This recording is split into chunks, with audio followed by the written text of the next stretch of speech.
Sveiki, mani sauc Šeila, un šo video ir izveidojusi mākslīgais intelekts. Mākslīgais intelekts MI revolucionē medicīnas nozari, uzlabojot diagnostiku, ārstēšanu un veselības pārvaldību. Ar spēju analizēt milzīgus datu apjomus, MI uzlabo medicīnas pakalpojumu efektivitāti un precizitāti.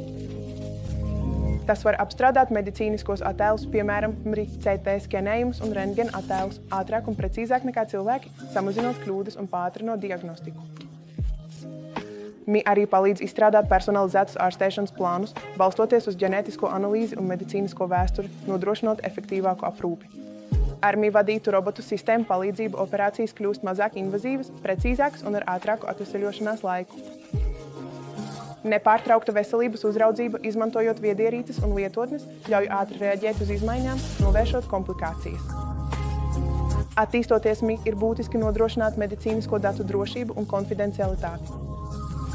Ir nepieciešams skaidrs juridisks un ētisks ietvars, lai regulētu tā izmantošanu, īpaši dzīvības vai nāves situācijās. Lai gan MI ir milzīgs potenciāls uzlabot veselības aprūpi, ir būtiski līdzsvarot inovācijas ar cieņu pret pacientu tiesībām un privātumu.